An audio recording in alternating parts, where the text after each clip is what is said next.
Hey everyone! Have you ever wondered how to make your large language models actually understand your data, your documents, your databases, your company's knowledge base? Well, that's exactly what we're diving into today with LlamaIndex. By the end of this video, you'll know how to build powerful AI applications that can query your own data using natural language. So let's get started. So here's the thing. GPT-4, Claude, and other LLMs are incredibly powerful, but they have a fundamental limitation. They only know what they were trained on. They don't know about your private documents, your company's internal wikis, or your personal notes. And this is where LlamaIndex comes in to save the day. LlamaIndex is a data framework that helps you connect large language models with your external data sources. Think of it as a bridge between your LLM and your data. It was formerly called GPT Index and is designed to solve one core problem. How do you make LLMs aware of and able to reason over your private or domain-specific data? LlamaIndex gives you three main superpowers. First, data ingestion. It can ingest data from anywhere, PDFs, databases, APIs, you name it. Second, data indexing. It structures your data in a way that's optimized for LLM retrieval. And third, query interface. It provides a natural language interface to query your data. Now let's talk about how this magic actually works under the hood. The process has four main steps. First, you load your data using data connectors. Second, LlamaIndex chunks and processes this data. Third, it creates embeddings and stores them in an index. And finally, when you query, it retrieves relevant chunks and generates a response using the LLM. Data connectors are your starting point. LlamaIndex supports over 160 data sources out of the box.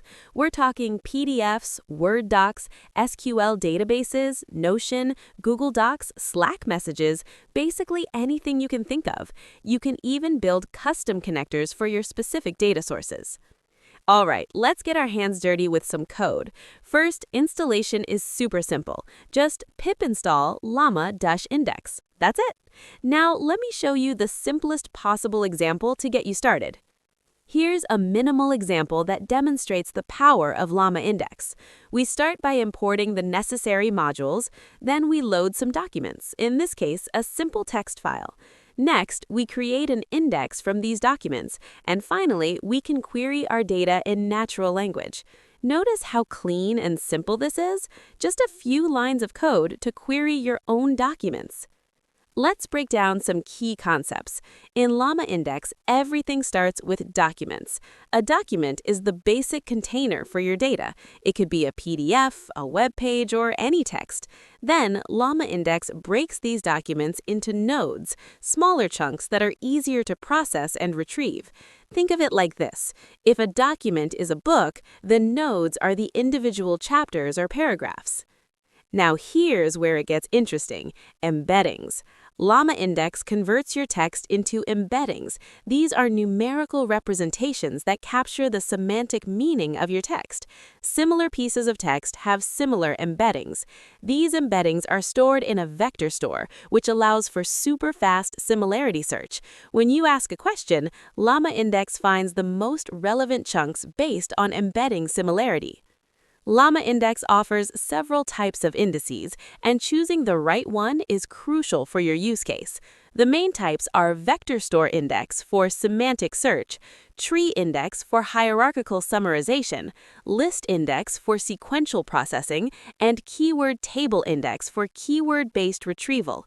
Each has its strengths, and you can even combine them. The Vector Store Index is the most popular and powerful option. It works by creating embeddings for all your documents' chunks, storing them in a vector database, and then when you query, it finds the most semantically similar chunks to your question. This is perfect for question answering systems where you need to find relevant information across large document collections. Let's level up with a more advanced example. Here, we're using a custom LLM and embedding model. We're setting up GPT-4 as our language model and configuring text embedding 3 small for our embeddings. We also set up a service context that defines how our index behaves, things like chunk size and overlap. And here's where we create our index and query engine. We load multiple documents from a directory, create a vector store index, and then set up a query engine with specific parameters. The similarity top K parameter controls how many relevant chunks to retrieve. This gives us much more control over the retrieval and response generation process. Query engines are how you actually interact with your indexed data. There are different types: the standard query engine for simple Q&A, the sub-question query engine that breaks complex questions into sub-questions, and the router query engine that routes queries to different indices. This modularity is what makes LlamaIndex so flexible. You can also build custom retrievers to control exactly how information is retrieved. This example shows a custom retriever that combines keyword search with vector similarity. You might use this when you want both exact matches and semantic similarity in your results. Custom retrievers give you surgical precision over your retrieval strategy. Let's talk real-world applications. The most common use case is document question answering. Imagine you have thousands of company documents, policy manuals, or research papers. With LlamaIndex, employees can ask questions in plain English and get accurate answers pulled from the relevant documents with citations. Another powerful use case is building intelligent chatbots and agents. You can create a customer support chatbot that knows your entire product documentation, or a research assistant that can query multiple databases and synthesize information. LlamaIndex even supports chat memory, so your bot can have context-aware conversations. Here's a creative one: using LlamaIndex to augment LLM responses with real-time data. Say you're building a financial analysis tool. You can use LlamaIndex to pull in real-time stock data, earnings reports, and news articles, then have your LLM generate insights based on this current information. Your LLM becomes grounded in real, up-to-date data. Let me share some best practices I've learned working with LlamaIndex. Number 1, choose the right chunk size. Too small and you lose context. Too large and retrieval becomes less precise. Usually 512 to 1024 tokens works well. Number 2, use metadata. Tag your documents with relevant metadata to improve filtering and retrieval. Number 3, experiment with different retrieval strategies. Sometimes a hybrid approach works best. And number 4, always evaluate your system with real queries to optimize performance. Before we wrap up, let's talk about mistakes to avoid.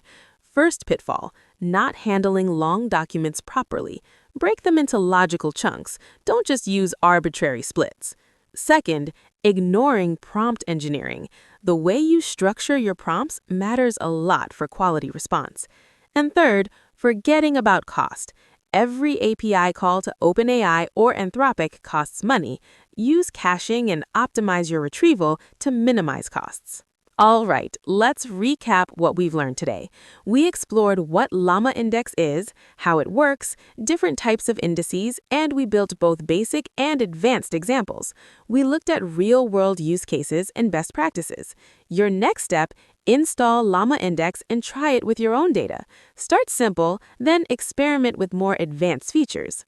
Thank you so much for watching. If you found this helpful, please hit that like button and subscribe for more AI and LLM content. Drop a comment below with what you want to build with LlamaIndex. I'd love to hear your ideas. See you in the next video.